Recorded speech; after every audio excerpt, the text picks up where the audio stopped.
Budget है। इस budget में कंटिन्यूटी का कॉन्फिडेंस है। ये बजट विकसित भारत के 4 स्तंभ युवा, गरीब, महिला और किसान सभी को एम्पावर करेगा। निर्मला जी का ये बजट देश के भविष्य के निर्माण का बजट है। इस बजट में 2047 के विकसित भारत की नींव को मजबूत करने की गारंटी है। मैं निर्मला जी और उनकी टीम को बहुत बहुत बधाई देता हूं। साथियों, इस बजट में युवा भारत की युवा आकांक्षाओं का, भारत की यंग एस्पिरेशंस का प्रतिबिंब है। बजट में 2 महत्वपूर्ण निर्णय लिए गए हैं। रिसर्च और इनोवेशन पर 1 लाख करोड़ रुपए का फंड बनाने की घोषणा की गई है। बजट में स्टार्टअप्स को मिलने वाली टैक्स छूट के विस्तार का भी ऐलान किया गया है।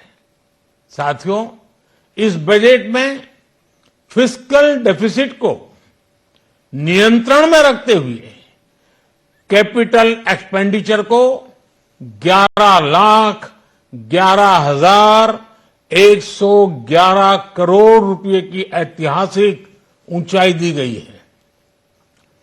अर्थशास्त्रियों की भाषा में कहें तो एक प्रकार से स्वीट स्पॉट है। इससे भारत में 21वीं सदी के आधुनिक इंफ्रास्ट्रक्चर के निर्माण के साथ ही युवाओं के लिए अनगिनत रोजगार के नए अवसर तैयार होंगे। बजट में वंदे भारत स्टैंडर्ड की 40,000 आधुनिक बोगियां बनाकर उन्हें सामान्य यात्री ट्रेनों में लगाने का ऐलान किया गया है। इससे देश के अलग अलग रेल रूट पर करोड़ों यात्रियों में आरामदायक यात्रा का अनुभव बढ़ेगा। साथियों, हम एक बड़ा लक्ष्य तय करते हैं, उसे प्राप्त करते हैं और फिर उससे भी बड़ा लक्ष्य अपने लिए तय करते हैं।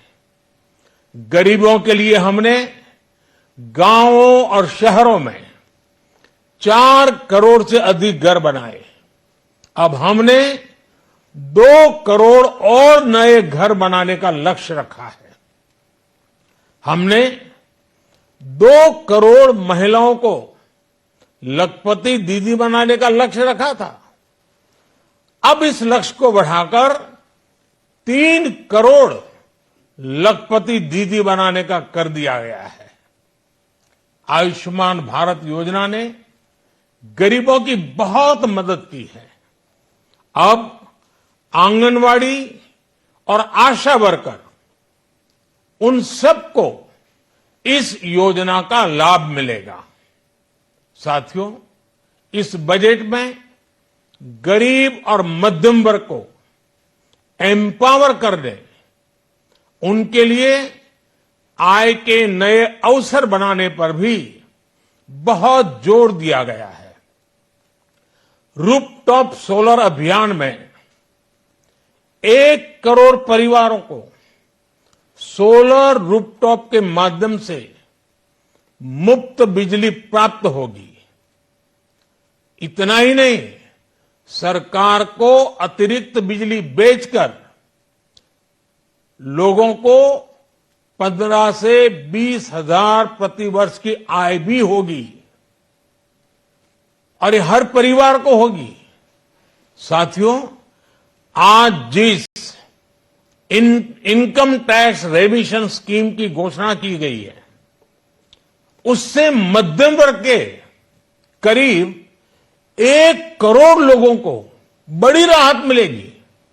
पिछली सरकारों ने सामान्य मानवी के सिर पर दशकों से ये बहुत बड़ी तलवार लटका कर रखी थी।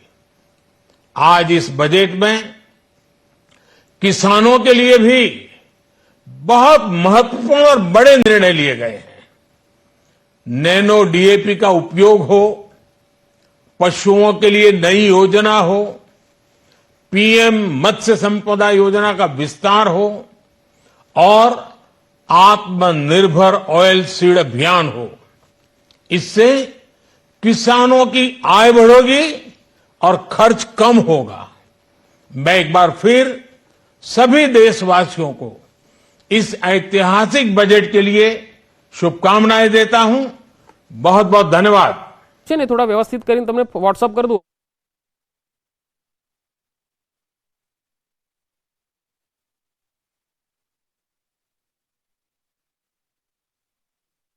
તો હાલ પ્રધાનમંત્રી નરેન્દ્ર મોદીનું સંબોધન આપણે સાંભળ્યું કે બજેટ જે શરૂ થયું છે એ બજેટને લઈને પ્રધાનમંત્રી નરેન્દ્ર મોદીએ હાલ વાતચીત કરી અને તેમણે કહ્યું છે કે આ બજેટ જે છે એ ખૂબ જ સંતુલિત છે અને દેશની પ્રગતિમાં ખૂબ જ પ્રગતિ કરનારું હશે, દેશની પ્રગતિમાં આગળ વધારનારું હશે અને તેમણે નિર્મલા સીતારામન જે બજેટ આપ્યું તેની પણ ખૂબ જ પ્રશંસા કરી।